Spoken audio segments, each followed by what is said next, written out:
I think the thing that perhaps carried us through was the courage and the vision of a few people who simply would not give up.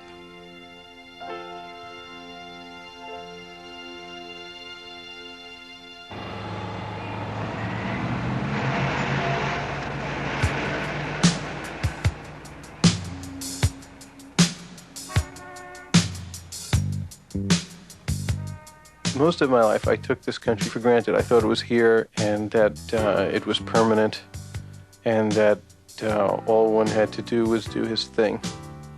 And it wasn't really until I started to become aware of the Constitution as an ideal that I started to really look at the country as something that was part of my responsibility. And what capped it off for me was a visit I made to Washington, D.C., and I spent some time in the Jefferson Memorial. And I could feel Jefferson's presence in the words that were inscribed in the walls.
No matter where you live in the United States, it's hard to beat it. It really is. Nowhere else is there such a melting pot, or more tolerance, or more acceptance. I think we've got something here that we really ought to hang on to. We have a system that somehow manages to promote for each individual that person's seeking of his own destiny, to work into whatever he can conceive himself to be. And I think that sort of opportunity has never existed before in the history of the world. The difference is that here you can have a dream, and you can go after the dream. That's what's unique about America.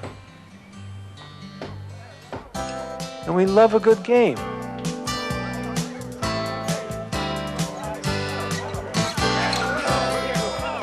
And we like to win.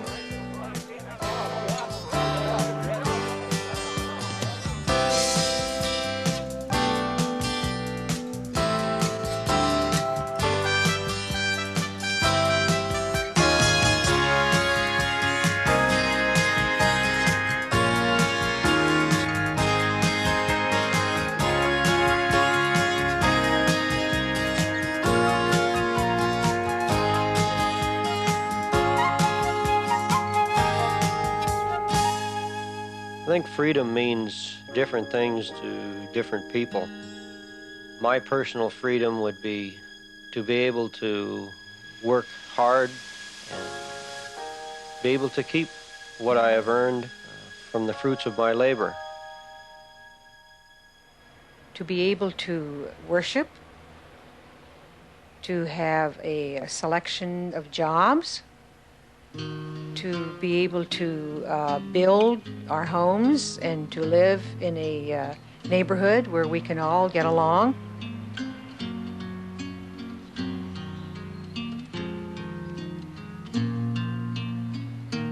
having some room to be oneself, but without encroaching on anyone else's right to do the same thing.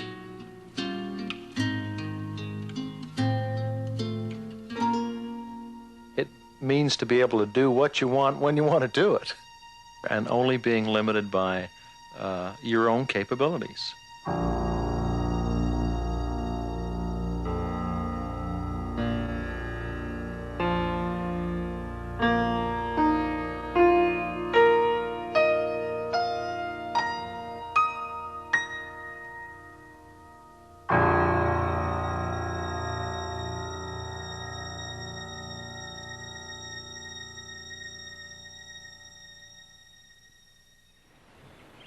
Freedom is not a passive type of thing.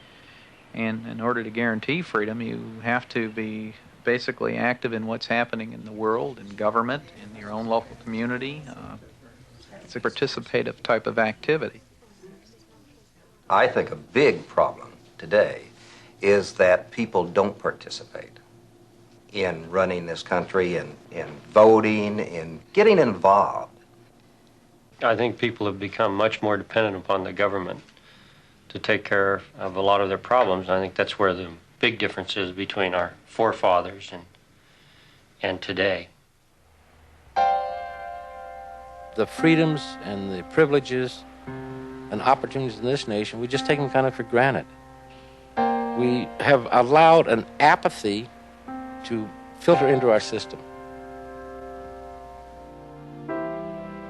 We're going to have to start with ourselves and raise some of our youngsters to have an ethic that working is not wrong, caring about your country is not wrong, and that, having pride in accomplishment is good, not bad.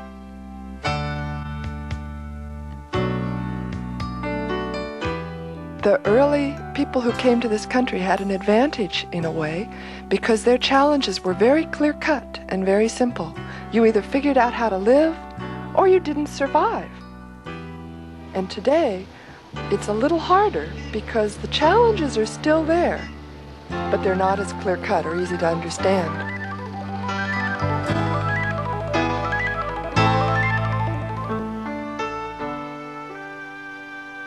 If the Founding Fathers were to arrive in our country today, I think in one sense they'd be very distressed because they'd see many of their principles eroding. But on the other hand, I think they'd be excited because they would see what kind of growth this country was able to achieve over the past 200 years. But I think that growth came about as a result of what they had to offer, and we've made it in spite of the erosion, not because of the erosion.